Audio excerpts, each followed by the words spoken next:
Praise the Lord everyone. आइए हम आज के बाइबल अध्ययन करेंगे और जो हमें मिलता है आज के पवित्र शास्त्र में से दूसरा कुरिन्थियों उसका 5वां अध्याय का 17वां भाग जो हमें मिलता है। दूसरा कुरिन्थियों 5वां अध्याय उसका 17वां भाग कुछ इस तरीके से लिखा हुआ है, इसलिए यदि कोई मसीह में है तो वह नई सृष्टि है, पुरानी बातें बीत गई है, देखो सब बातें नई हो गई है। ये जो हम पौलुस के पत्रियों को देख रहे हैं, कुरिन्थियों के नाम पौलुस प्रेरित की दूसरी पत्री, पौलुस और कुरिन्थियों की कलीसिया के बीच कटु संबंधों के दौरान ये लेटर्स लिखे गए थे और वहां पे पौल समझाने की कोशिश कर रहा है कि यदि कोई मसीह में है तो वह नई सृष्टि है। यदि का जिक्र किया गया है और इसी का जब मैं इंग्लिश में ट्रांसलेशन देखती हूँ तो वहां पे ऐसा लिखा गया है कि if anyone is in Christ he is a new creation. तो यानी कि अगर मैं इस शब्द को मैं इसको ऑपोजिट तरीके से मैं अगर पैराफ्राइज करूं तो if who is not in Christ का मतलब ये है कि वो नई सृष्टि नहीं है। तो हम क्या समझते हैं कि इन क्राइस्ट का मतलब क्या होता है? इन क्राइस्ट का मतलब क्या ये होता है कि मैं मसीही परिवार में जन्म ली तो मैं क्राइस्ट में हूँ, या मैं इस तरीके से देखती हूँ कि मैं चर्च डेली जाती हूँ तो मैं इन क्राइस्ट में हूँ, हाँ जी। या फिर मैं इस तरीके देखती हूँ कि मैं तो डेली प्रे करती हूँ, मैं तो डेली वर्शिप करती हूँ, तो इसको बोलते हैं इन क्राइस्ट। या फिर मैं इस तरीके के समझती हूँ कि अरे मैंने तो बपतिस्मा ले लिया, मैं तो चर्च में टाइड्स देती हूँ तो मैं इन क्राइस्ट हूँ।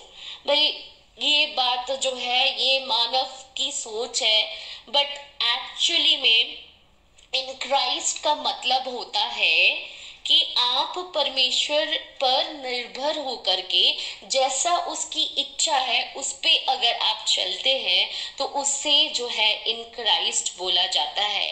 परमेश्वर को मर्जी को समझते हुए हम अपनी लाइफ को सरेंडर होकर के, समर्पित होकर के जब हम जीवन जीना लगते हैं तो उसे कहते हैं इन क्राइस्ट। तो चर्च जो है वो ये बात समझना चाहिए कि चर्च सिर्फ चार दीवार नहीं है। जब हम नई वाचा में एंटर करते हैं तो हमें पता चलता है चर्च यानी कि कलीसिया, यानी कि जीवित कलीसिया वो हम हैं। और परमेश्वर बोलते हैं जहां 2 या 3 मेरे नाम से एकत्रित होते हैं मेरी उपस्थिति उनके बीच में होती है। यानी कि परमेश्वर की उपस्थिति कब मौजूद होती है तो प्रेजेंस ऑफ गॉड को कहा जाता है इन क्राइस्ट। और जब प्रेजेंस ऑफ गॉड आता है तो उसको कहते हैं सिर्फ वही जगह पे जो है न्यू क्रिएशन होता है, नॉट आउटसाइड द क्राइस्ट। यहाँ पे कहा गया है कि if anyone is in Christ he is a new creation.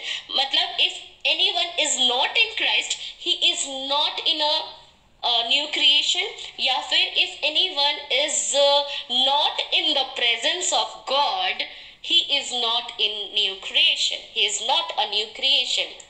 तो हम जब देखते हैं कुछ उदाहरण, जैसे जब परमेश्वर की उपस्थिति आती है तो वहां पे एक इंसान जो है आप देखोगे उसका पुराना माइंडसेट तब टूटता है और वो पहले की दशा जैसा वो पहला आदामिक नेचर होगा वो उसका धीरे धीरे उस मनुष्य में आप देखोगे परिवर्तन देखोगे, उसके सोच में, उसके विचार में। साउल इससे पहले कि परमेश्वर उसकी प्रेजेंस में जब वो नहीं गया था तो वो परसिक्यूटर था और वो कलीसिया को सताया करता था, लेकिन जब उसकी मुलाकात यीशु मसीह से होती है तो वो साउल से पौलुस बन जाता है। जब हम देखते हैं कि पतरस जो है जब यीशु मसीह उसकी जिंदगी में नहीं आए थे तो वो उतना बोल्ड नहीं था, वो उतना स्ट्रांग नहीं था, वो कमजोर था, वो भय खाता था। लेकिन जब परमेश्वर की उपस्थिति में वो चल रहा है, तब हम देखते हैं कि वो बोल्डली प्रीच करने लगता है और 3000 लोगों को बपतिस्मा देता है ना। बहुत सारे यहूदी जो है कन्वर्ट हो जाते हैं और वो मसीह को अपना उद्धारकर्ता के निमित्त वो ग्रहण करते हैं।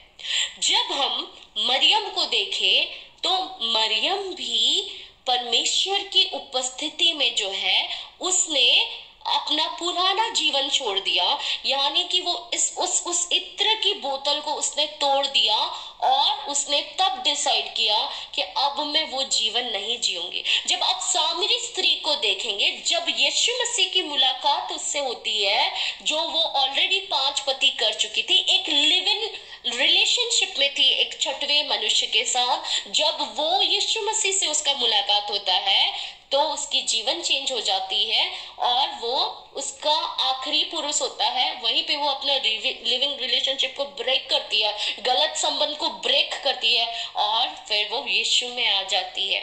तो जब लोगों का एनकाउंटर जीसस के साथ होता है तब जिंदगी तब्दील की जाती है, तब जिंदगी बदलता है, तब चरित्र बदलता है। हालेलुया। आज मैं इन बातों की ओर आपका मन लगाना चाहती हूँ जहां पे हम देखते हैं कि मरियम की एक खूबसूरत बात थी। जब दूत उससे मुलाकात करने आता है और जब वो कहता है कि तू एक पुत्र जनेगी, और वो कैसे होगा, जब मरियम पूछती है तो वो कहता है कि प्रभु का आत्मा तुम पर जब उतरेगा तो एवरीथिंग विच इज इम्पॉसिबल वो पॉसिबल हो जाएगा। तो मरियम क्या करती है, एक खूबसूरत बात जो आज हम सबके में लैगिंग है। अगर हम मरियम से इस खूबसूरत बात को सीख लेना तो हमारा जीवन बदलने वाला है। देखिए, बड़ी ही ध्यान से सुनिएगा, गौर कीजिए। मरियम ने कहा, देख मैं प्रभु की दासी हूँ, मुझे तेरे वचन के अनुसार हो। तब स्वर्गदूत उसके पास से चला गया। यानी कि जो मैसेज गब्राइल दूत उसके सामने लाता है, वो मैसेज, वो सुनी हुई बातों पर जो है वो सरेंडर करती है। क्या आज जब हम वचन सुनते हैं या हम कोई सरमन सुनते हैं या हम यूट्यूब में सुनते हैं या हम चर्च में सुनते हैं या परमेश्वर की वाणी खुद हमें हिट करती है, क्या हमारे अंदर ये ब्यूटीफुल क्वालिटी है जो मुझे ये सुनी हुई बातों पर जो है समर्पित होने, ठहरना सिखाती है? फिर उसको ठहर के मैं अपने जीवन में इम्प्लाई करती हूँ। जब हम ये खूबसूरत बात मरियम से सीख जाएंगे ना, हम वो पुरानी जो बोलते हैं ना कि ओल्ड क्रिएशन अभी मैं नहीं रही, नई हो गई है। जी, यहाँ पे एक क्राइटेरिया लिखा हुआ है और पॉल बताता है कुरिन्थियों की कलीसिया से जहाँ पे मतभेद चल रहा था, वो बता रहा है कि जो मसीह में है, if anyone is in Christ he is a new creation, not all. हमें लगता है कि हम शायद चर्च जा रहे हैं तो हम क्राइस्ट में ही हैं। जी, ऐसा हो सकता है, हम चर्च में हैं। और जीसस ने एक बात कही थी, अगर आपको याद है, कि मेरा पीछा करो।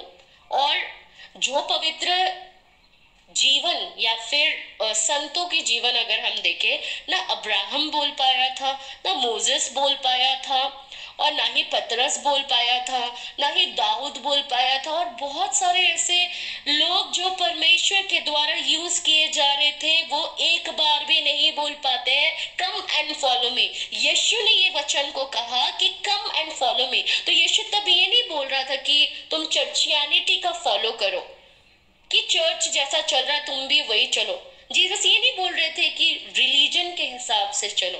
जीसस ये नहीं बोल रहे थे कि ट्रेडिशन के हिसाब से चलो। जीसस ये नहीं बोल रहे थे कि क्रिश्चियनिटी का पीछा करो। जीसस ये बोल रहे थे कि कम एंड फॉलो मी, मतलब तुम मेरे जीवन का पीछा करो।